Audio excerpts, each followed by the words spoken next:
There are a number of different types of statistical graphs that we can use to help us make sense of data that we collect. And in the next couple of examples, we want to look at two popular graphs for visualizing qualitative data. In example 5, I had a copy-paste mistake here. This should be data that was collected on people's favorite fast food item. And the results are depicted below in what we refer to as a pie chart. And pie charts, again, help us visualize qualitative data. We can see from the pie on the left that there were 7 different responses to this question, represented by each of the different 7 slices of the pie. Each pie is reported with a percentage of who responded that way.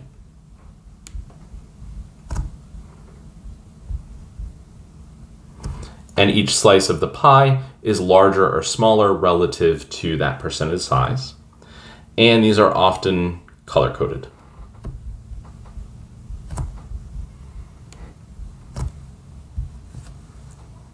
Pie charts are used pretty frequently because they're a good way to present, or they're one method for representing qualitative data, but they're also generally pretty easy for people to read and understand. They're kind of dynamic relative to other stats graphs that can look a little dry and boring, but they can have drawbacks.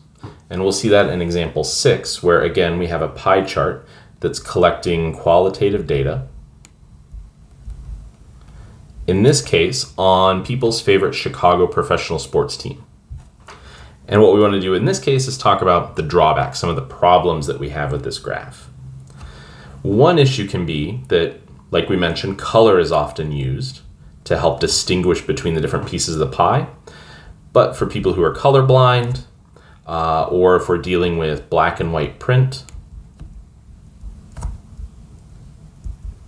it can be harder to make those distinctions between the separate pie slices, and it can be hard to draw someone's attention to a particular pie slice. For instance, I might say, look at the dark blue slice, which even if we're not dealing with anyone who has any vision issues, might be hard to distinguish between a lighter, darker shade of blue. Pie charts also tend to become problematic when we have too many slices, meaning we have too many different responses. And in this case, it's probably very, very hard to tell, but we actually have 3 different pie slices that are almost impossible to distinguish here. So there's a little tiny slice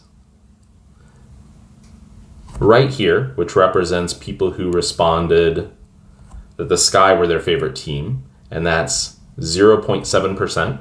That information is not represented anywhere the way this pie chart was output, so that information sort of disappears. This larger slice, still very small, but larger than the one next to it, represents the number of people who replied Stars Football Club. That was 3.2%. And on the other side of that, there's another very, very tiny slice, and that's the percentage of people who replied that the Hounds were their favorite team, which is a rugby team, and that was 0.7% of people. So that information gets lost, and almost we can't even tell that the 2 of those slices exist. And then we end up with these slices being hard to compare, or can be hard to compare.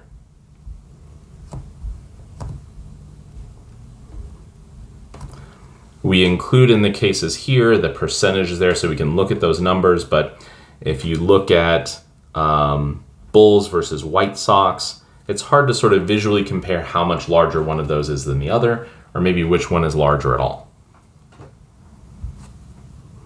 That brings us to another type of chart for representing categorical data. In this case, this is a bar graph, so we're still representing qualitative data. And to be honest, it's not as flashy, it's not, like I said, as dynamic as a pie chart. It starts to get into a bit drier representation, but bar charts are more effective for actually understanding what's going on with the information that we're trying to represent.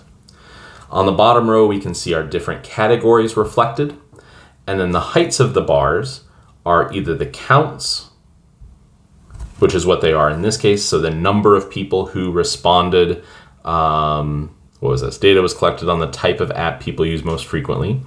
So those are counts. So the most people responded that a Maps app was the most popular, the most common one that they use. Or we could also have percentages here. So we can either represent the heights of those bars as counts or percentages, but we get a much clearer picture.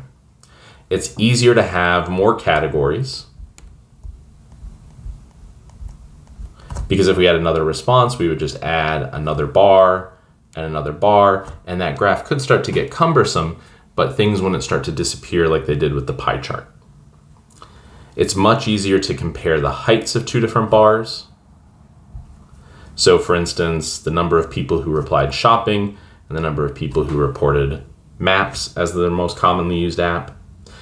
And we can even get into different or specific instances of bar graphs. One is called a Pareto chart, where what we do is specifically organize the bars from tallest to smallest to really overemphasize which category is getting the most responses, what's getting the least responses. But overall, bar charts are generally a more effective method for delivering information, visualizing information on qualitative data.